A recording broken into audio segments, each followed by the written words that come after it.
Buenas tardes.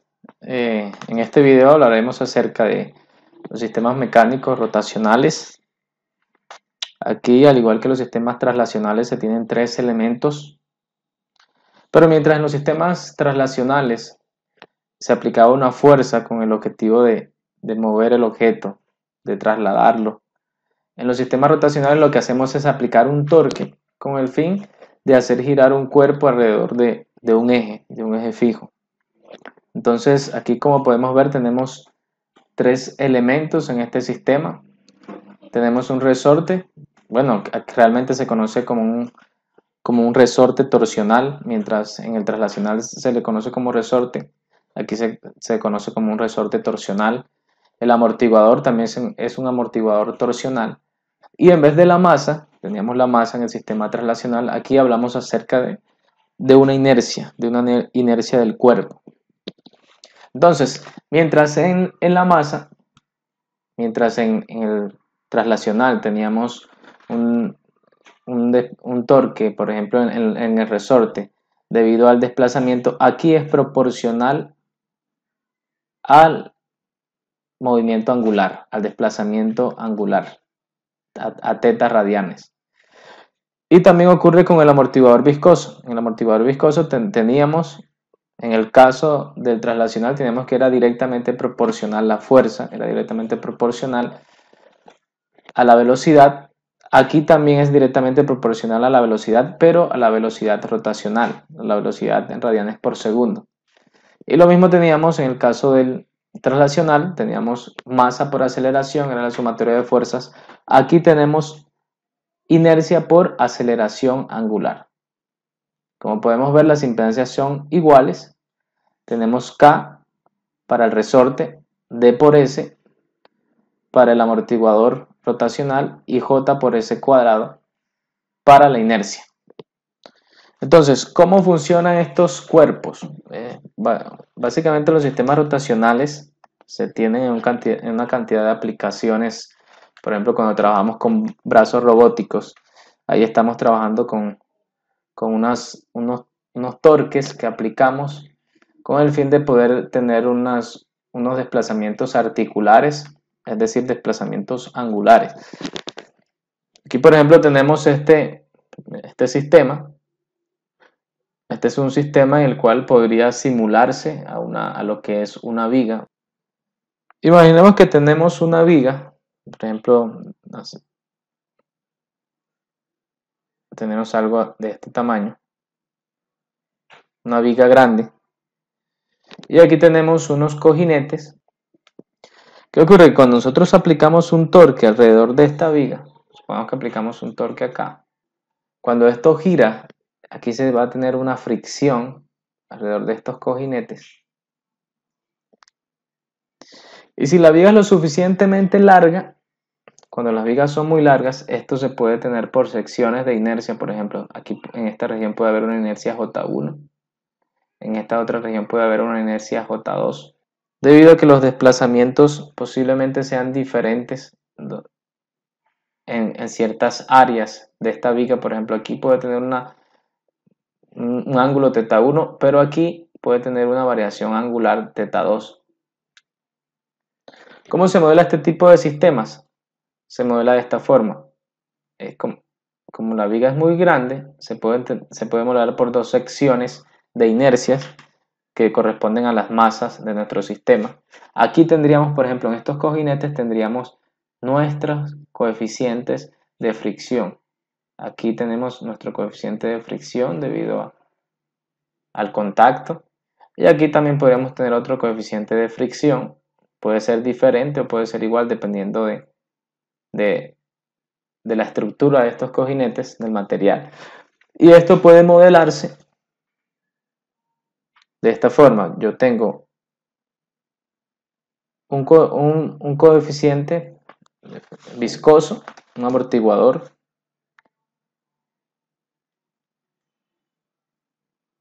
que está conectado a mi inercia J1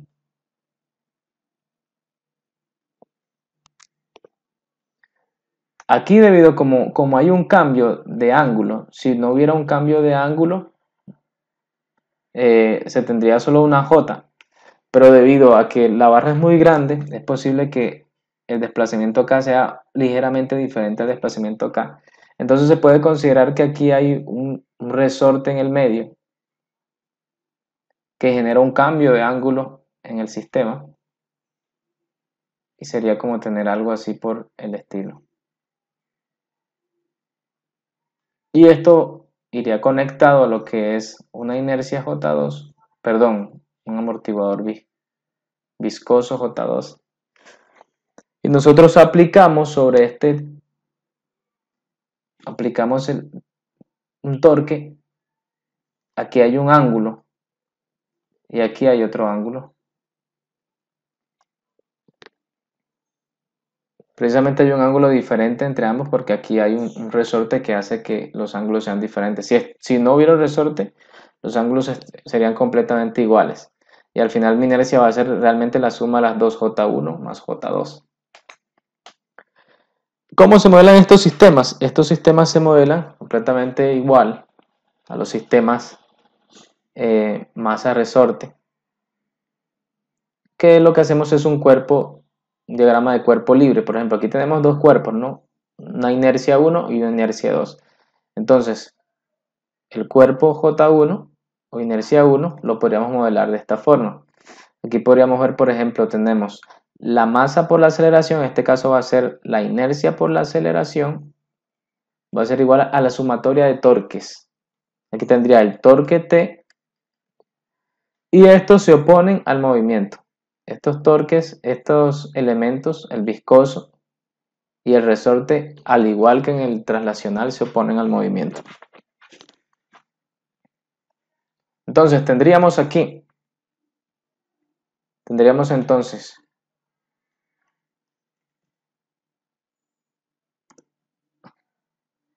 que se opone al movimiento, D1 sería D1 por la velocidad, ¿no? En este caso la velocidad sería J1, menos K por la posición angular. Aquí habría una diferencia de posiciones angulares, θ1 menos θ2.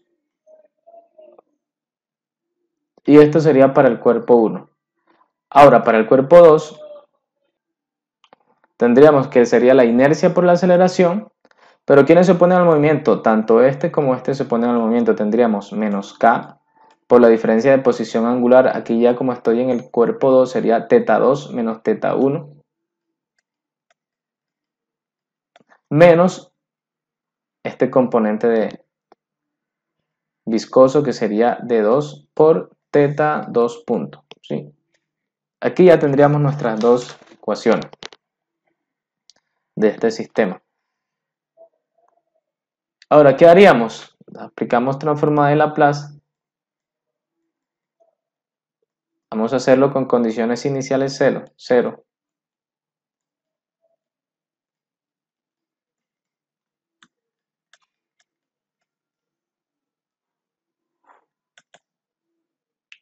Y tendríamos entonces, para el cuerpo 1 tendríamos J1S cuadrado, ¿no? Porque tenemos doble derivada.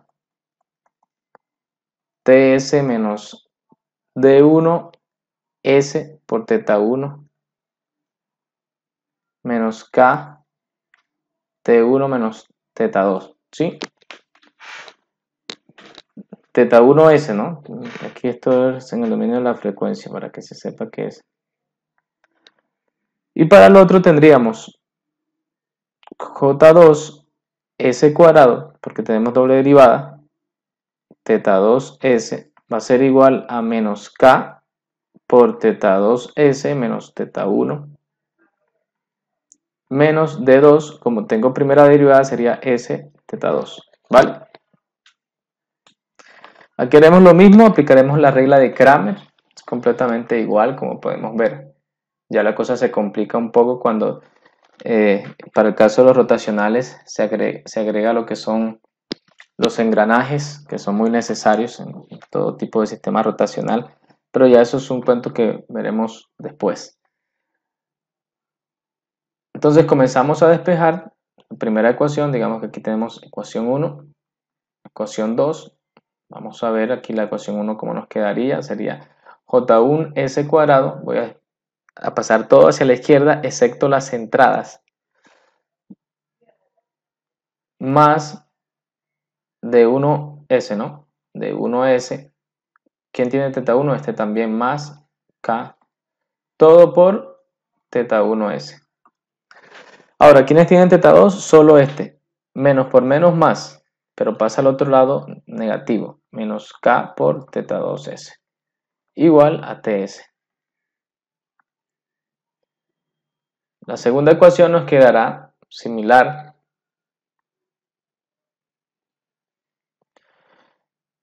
Teta 1, en teta 1 solamente tendríamos este, ¿no? Menos por menos más, pasa al otro lado negativo. Y en teta 2 tendríamos todo esto, ya este sí sería positivo, S cuadrado. ¿Qué otro tiene teta 2? En orden de potencia, S. Y sigue la independiente, menos K por teta 2. Está negativo, pasa a positivo, ¿no? K.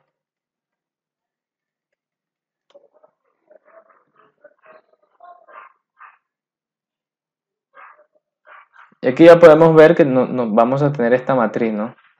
Una matriz J1S cuadrado más D1S más K menos K menos K. Y aquí tendríamos J2S cuadrado más D2S más K teta 1S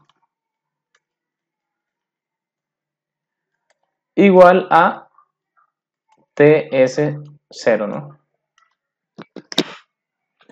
Después les daré un video de cómo de pronto hacer esto en MATLAB para obtener la respuesta.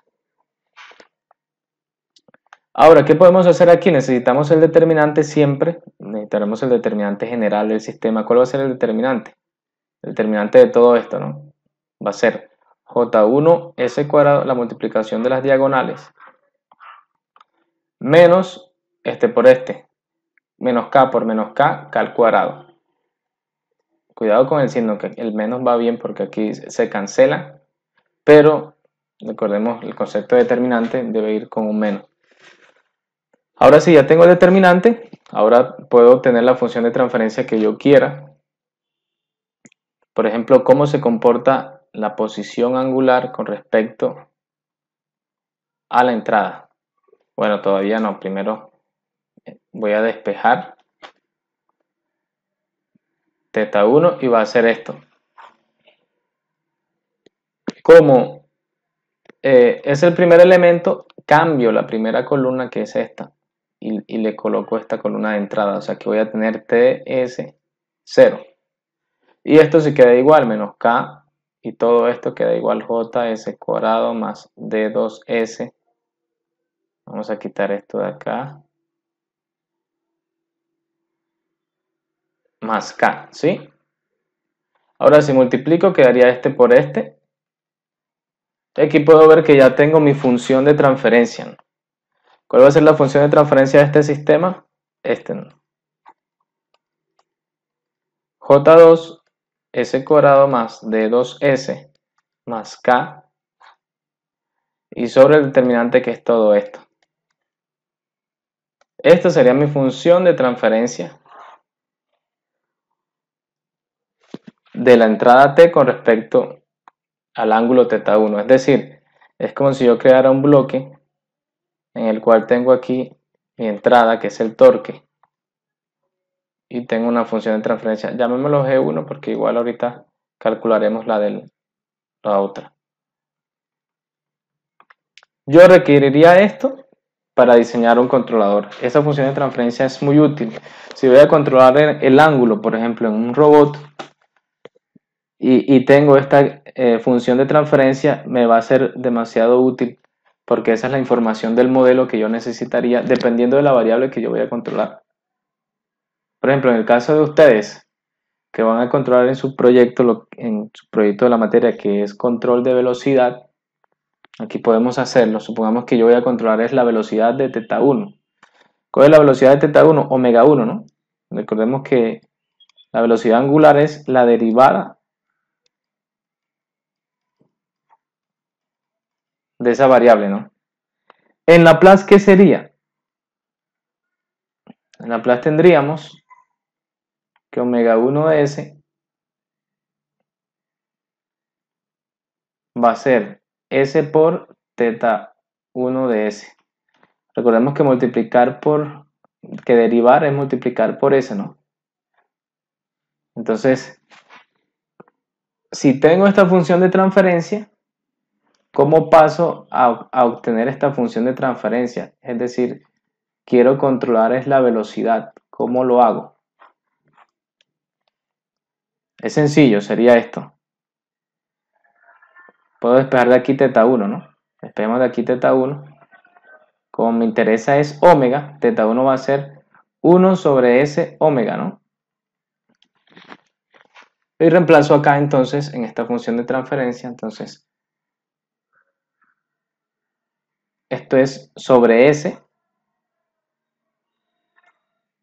el s va a ser igual a todo esto, ¿no? Este bloque que llamamos G1. De esta manera yo puedo decir que omega 1s sobre ts, esta s la paso acá a multiplicar, va a ser s por G1 de s.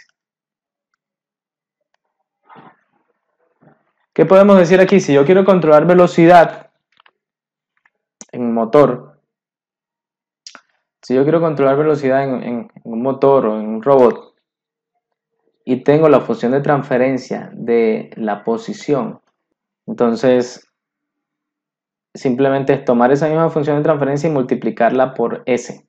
Cuando la multiplique por s, o sea, aquí la multiplico por s, muy posiblemente se cancele con una s abajo. De hecho, si expandimos aquí, este k por este k queda k cuadrado y se cancela k cuadrado. Al final esto muy posiblemente me quede un factor como un s y se cancelaría con la s de arriba. Entonces, de esa manera tendríamos, con esta función de transferencia, obtendríamos esta función de transferencia en caso de que yo quiera controlar la velocidad. Es decir, si yo voy a controlar la velocidad en un sistema, simplemente es la función de transferencia que tengo con respecto a la posición, ya sea angular o traslacional, y multiplicarla por s. Porque multiplicar por s es derivar, y recordemos que la derivada de la posición es la velocidad, tanto rotacional como angular, ¿vale? Ya lo que es para el caso de teta 2, si me piden hallar teta 2, pongamos que me pidan hallar teta 2, hallamos el determinante igual, aquí tendríamos que colocar, ¿dónde está? Esto quedaría igual para teta 2, todo esto queda igual, pero lo que sí cambiaríamos es esta parte de acá, colocando la entrada. Entonces, memoricemos allí y subamos, sería esto. J1 S cuadrado más D1S más K. Aquí tendríamos menos K. Y aquí tendríamos TS y 0, porque aquí no se está aplicando torque, ¿no?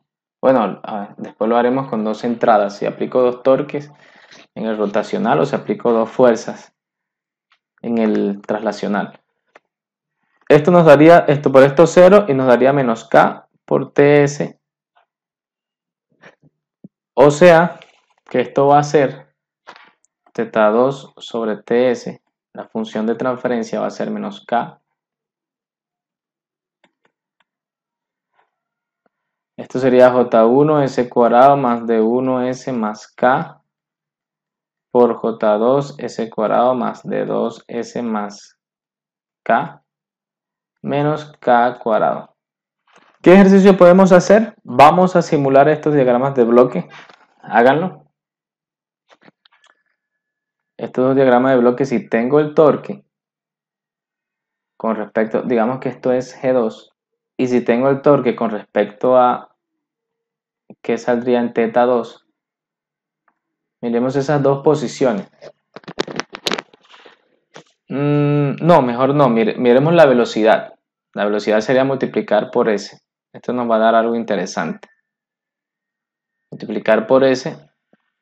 Y aquí tendríamos las dos velocidades angulares. Lo digo que da interesante porque da un sistema estable. En cambio, en la posición nos va a dar que la posición va a crecer indefinidamente. Aquí sí se va a estabilizar para ambos. Debería, ¿no? Háganlo con estos parámetros. Hagámoslo con K igual a 2, D1 igual a 0,5, D2 igual a 0,25. Después le doy las unidades. J1 igual a 4 y J2 igual a 1. Con esos parámetros hagamos la simulación en Simulink y miremos qué gráfica sale aquí en el scope para ambos. Bueno, el torque que vamos a aplicar es un escalón. Una señal de escalón que inicia en 0, termina acá en 1. Y vamos a ver qué gráficas nos salen aquí con estos parámetros del modelo, ¿vale? Eso es todo por ahora. Y espero que hayan aprendido. Después haremos otros ejercicios con el fin de poder comprender bien estos conceptos.